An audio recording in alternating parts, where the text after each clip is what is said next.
So we've got all the jars ready, and I've already got a little bit of water in here from some stuff I canned up the other day. Now I've already put one of these in the bottom there. That's very important. The jars should never sit on the bottom of the canner.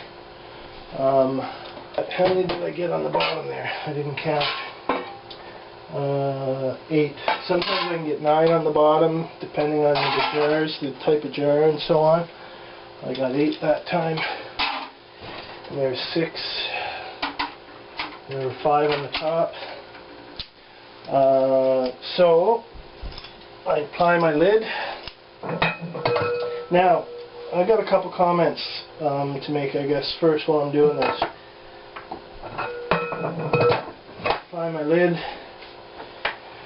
You make sure that you do the 2 opposing ones, you tighten the 2 opposing ones. Make sure the space is even here. The space is a lot greater on this side, so I tighten it a bit first to make the space even, and then I tighten them both at the same time. I'll do front and back. The front is a lot thicker space, so I'll give it a crank first, and then once they're about even, I crank them both. And the same over here. So now I turn it on and I wait for the steam to start venting out of here. That's going to be, I'll set 20 minutes to remind me. It's going to be at least 20 minutes before it gets up to temperature. I turn it on high. It's going to vent like hell out of here.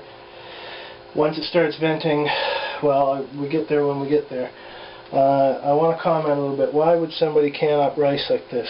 Seems crazy. I've had people say, well, you know, I can just keep leftovers in the fridge. I got a rice cooker. I just throw everything in there. It's really easy.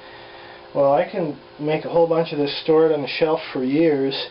I have a bunch of cans of this actually at work. When I forget to take a lunch or I just want to have this for lunch, just open a jar of rice and away you go. You know, it stores indefinitely. You don't, and let's say, for example, so this is pressure canned brown organic rice, which some people, for example, macrobiotic diet. There's a perfect macrobiotic diet for you right there. Maybe somebody who's macrobiotic is going on the road.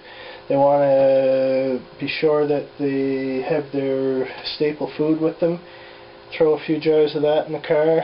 Away you go. You can maintain your macrobiotic diet on the road. It's a fantastic thing. I'm glad I discovered it. And we'll see how it goes. I'll show you the rest. So it's 18 minutes later. I can hear lots of activity in here, but there's nothing venting out yet. And that's not even really hot. I can keep my finger on there. The lid's not even really hot, so it's probably going to be, another maybe even 10 minutes before that starts venting. It's 29 minutes since I turned on the heat.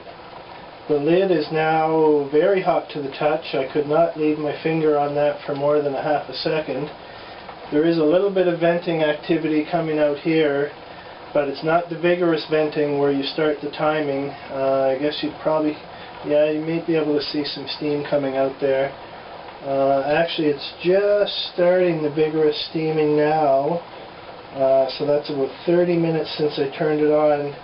Give that a few more seconds and it'll be venting vigorously.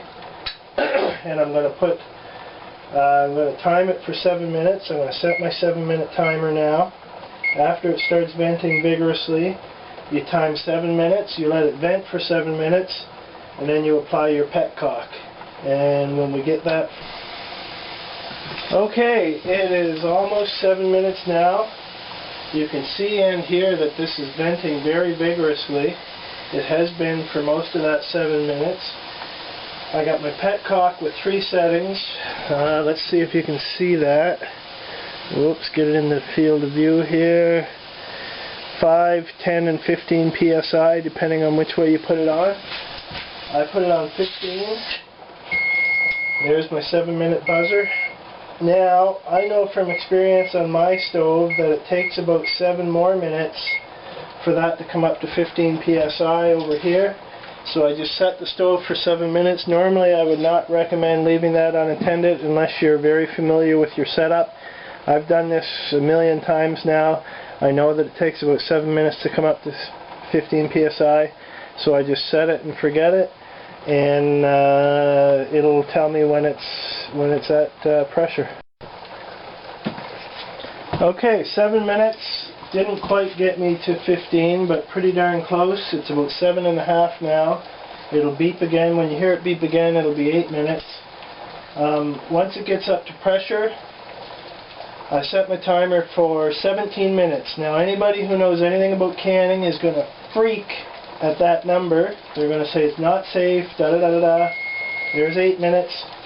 We're now at 15. Let me continue on what I was saying. I'm just going to set 17, and I'm going to reduce my thing here down to about 7. And okay, 17 minutes, technically not safe. Bear with me. I'm going to tell you more about what goes on after this, and then you can make up your mind for yourself. Alright, it's been about 2 hours since I shut it off. It took about 15 minutes, it stayed above 10 psi for about 10 minutes after I shut it off, and took about 10 more to come right down to nothing. It is still bloody hot that I could not keep my hand on there for more than half a second. That is really, really, really hot throughout, because it's such a big canner. The thermal mass, that aluminum is really thick aluminum. The thermal mass of the whole thing is quite substantial, so 2 hours after I shut it off, it is still scalding hot inside there. Like I said, it's going to take a really long time to come down to temperature, and I still haven't touched the petcock up top here. That is what makes it safe, in my view. You can make up your own mind. Now it's 4 hours after I turned it off. Okay, I can leave my hand on there, but it's still very, very warm. And yeah, I wouldn't burn it, not on the top there. I couldn't leave it there. It gets very, very hot after about 7 seconds on the side.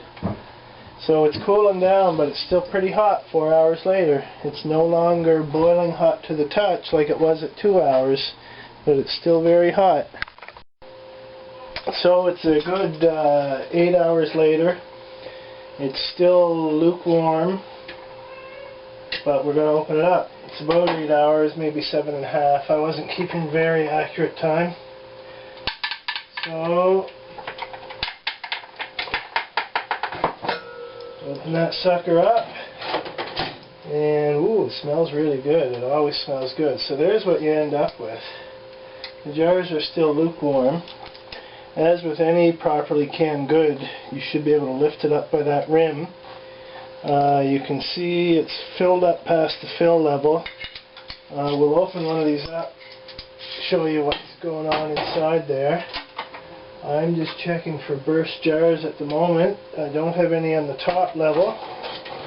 I want to see if that 138 grams is going to be an accurate way to do things going forward.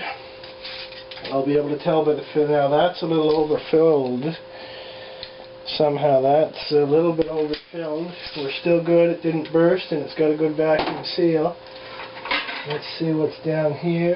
It looks like all the jars there are intact. Looks good. So the 138 grams is good. And I guess I do want to show you. So when I'm not going to open one, actually. I'll do that as a different video. But basically, crack the lid off, throw it in the microwave without the lid for 3 minutes per jar, and then fluff it out. It gets really fluffy. I'll do that as a separate video because I don't feel like cracking it open right now. There you go. Awesome rice.